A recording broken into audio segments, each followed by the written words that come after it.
चुनाव का 1 महीने से कम टाइम बचा है और मेरे लिए तो ये नया क्षेत्र है इस मामले में कि विधानसभा का तो चुनाव में रोज़ घूमते थे और लोकसभा का चुनाव बहुत बड़ा चुनाव होता है। विधानसभा के चुनाव में 35 दिन का टाइम मिला और 35 दिन में पूरा मुड़ावरी कवर नहीं हो पाया।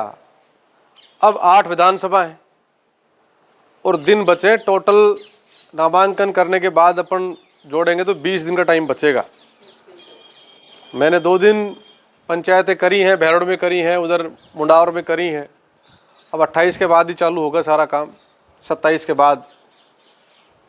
तो मैं तो आप सबों का धन्यवाद देता हूं कि आप सब लोग मुस्तैदी के साथ जिस प्रकार से अपने इस भाई को आप लोग आशीर्वाद दे रहे हो और मजबूती प्रदान कर रहे हो, क्योंकि अब इस चुनाव को आप सबको लड़ना पड़ेगा। मैं अकेला चुनाव को लड़ूं इसको, तो लोकसभा का चुनाव अकेला व्यक्ति नहीं लड़ सकता। विधानसभा का तो लड़ सकता है, लेकिन लोकसभा का चुनाव लड़ने के लिए आप सबको ललित बनना पड़ेगा। आप सबको अपने अपने गांव में, ढाणी में, अड़ोसी पड़ोसी के यहाँ, रिश्ते नातेदार के यहाँ फ़ोन करना पड़ेगा, मिलना पड़ेगा।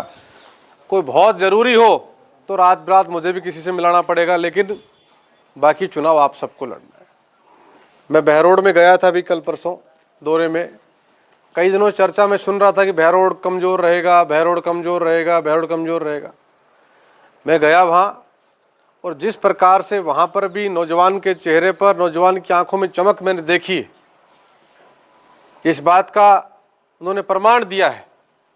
चुनावी सभा, विधानसभा का अलग इंटरेस्ट होता है, लेकिन लोकसभा का बहुत बड़ा इंटरेस्ट नहीं होता। फिर भी 4.5 घंटे हम लोग लेट चले। लेट इसलिए कहीं घोड़ी ले आए, कहीं बग्गी ले आए, कहीं डीजे रास्ते में ले आए, कहीं दूर से मोटरसाइकिलों से नौजवान लेकर गए। धीरे धीरे धीरे धीरे लास्ट प्रोग्राम में हम पहुँचे तो 4.5 घंटे लेट हो गए। 4.5 घंटे लेट भी लोग उतना ही मजबूती के साथ डट करके और इंतज़ार किया और पूरी आपकी बात सुनकर गए।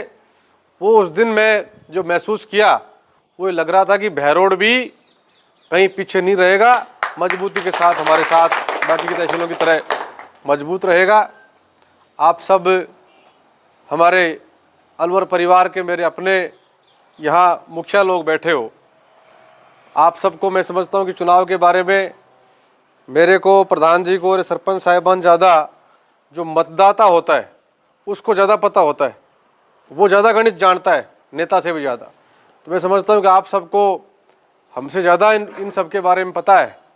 इस चुनाव को बहुत बारीकी से हमें लड़ना है, क्योंकि 10 साल का शासन आप हमने सबने देखा है किस प्रकार से भाषण दे करके भाषणवीर आए, ठगले गए। और अभी भी कोई चुनाव शुरू होगा, इनके पास बहुत सारी विद्याएं हैं।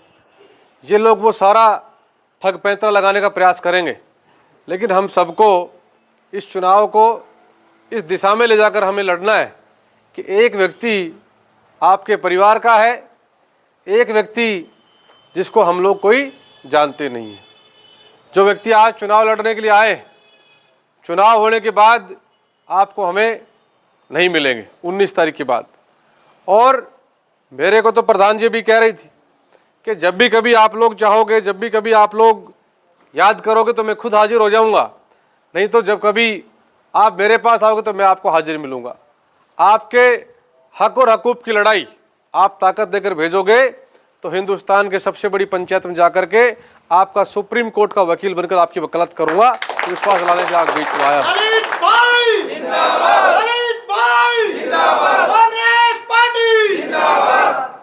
मेरा राजनीति का बहुत ज़्यादा अनुभव नहीं है, छात्र जीवन से लेकर के यहाँ तक का 20 साल का अनुभव है, लेकिन मैंने चुनाव बहुत देखे।